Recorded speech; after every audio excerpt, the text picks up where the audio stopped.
I'm Edwin Carrington. Welcome. I'm the Secretary General of CARICOM and of CARIFORUM. That is CARICOM plus the Dominican Republic.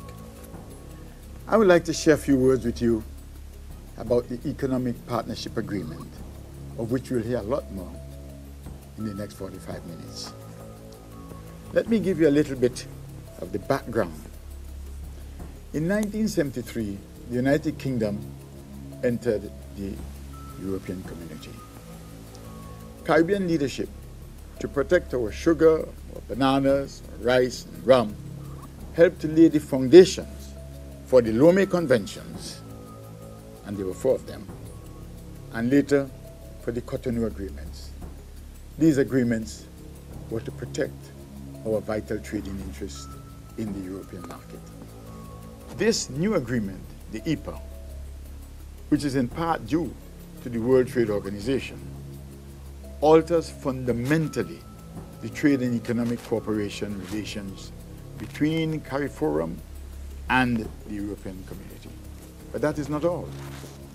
There are a number of other features, some of which can have a positive effect on our development in the region, and others which raise questions regarding their compatibility with our development efforts, as enshrined in the objectives of the revised Treaty of Chaguaramas.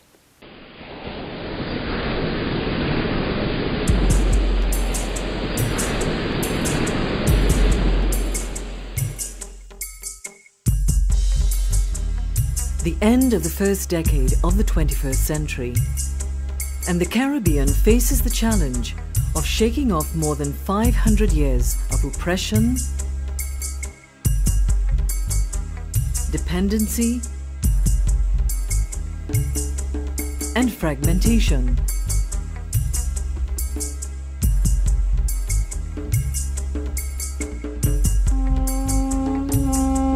To take its place among the truly independent, productive, and viable nation communities of the world.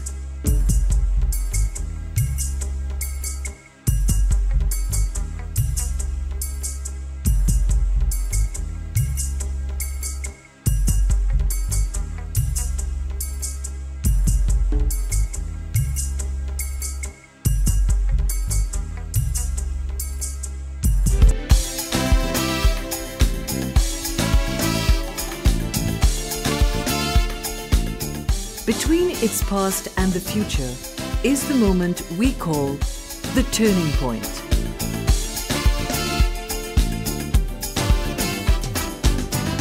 Since the end of the colonial era, the Caribbean has been on a mission of independence, political, economic, and cultural. But making one's way forward from the wrong side of history is never easy.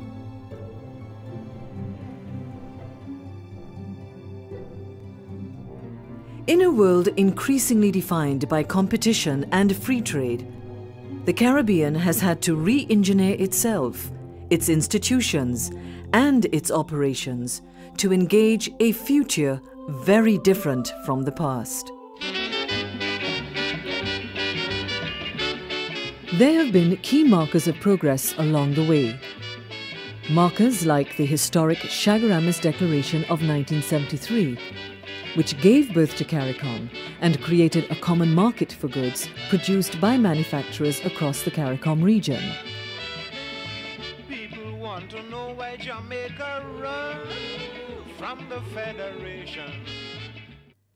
The Grand Anse Declaration of 1989 that set the stage for a CARICOM single market and economy, allowing for the free movement of skilled persons and professionals, among other things, all paving the way for successive trade agreements between CARICOM and its hemispheric neighbours, including Costa Rica and the Dominican Republic, among others.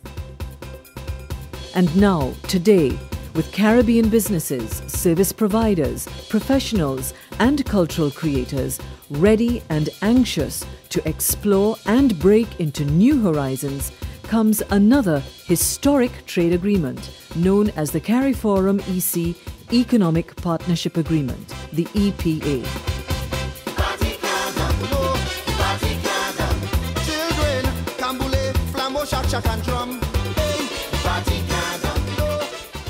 With one stroke of the pen, this agreement, which was hammered out over a period of years by some of the very best technical minds in the Caribbean and the European Union, gives signatory Caribbean countries immediate access to the European market of over 400 million. In return, CARIFORUM agrees to open up its own market of over 25 million to the EU on a phased basis.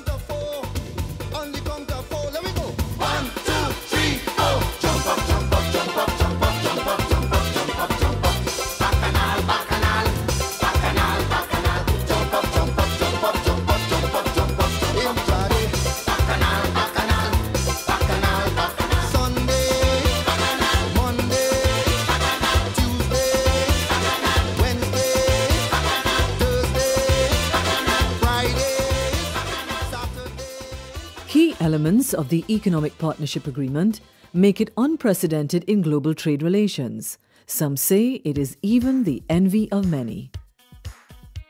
Right now, we have a window of opportunity that is not shared with others, that we need to use rapidly to attract the investment we can attract, not just from Europe, but from other countries. It could be from Japan, it could be from Latin America, to take advantage of the platform we have for both goods and services that other countries in the region, which are our closest competitors, do not now have, but will have in 2 or 3 or 5 years, certainly, you see. Is when I read, for instance, the press in Central America, that quotes say, business leaders in Central America saying, we gotta hurry up and complete our negotiations with Europe because the Caribbean has completed theirs and they have one up on us.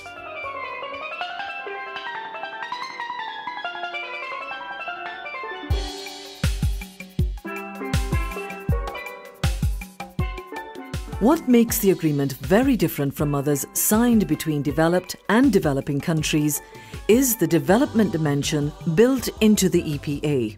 We already have a framework of national cooperation programs. We have regional programs. We have supplementary aid and assistance in particular commodity areas. We have things that are working in terms of infrastructure and investment at large. So the thing is to try and package that in such a way that it's geared more directly to the rules that we're building out of the EPA. The combination of all of that is designed, once again, to change the environment within which business works.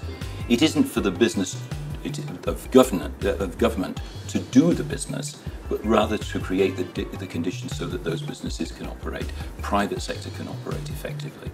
EPA, it's Economic Partnership Agreement, is a commercial and development agreement. So it's a very special agreement that we have here. Because on the one side, it is a commercial agreement. It sets the terms of a mutually recognized reciprocal facilitation of trade. It facilitates market access, that's to say, it lowers down everything which is duties for both sides. It facilitates also trade arrangements. It facilitates also recognition of certificates of origin. It facilitates also provision of services on both sides of the terms. So it is thought to facilitate trade, but it is also coupled to a package of development aids, because it's really thought to stimulate trade and development.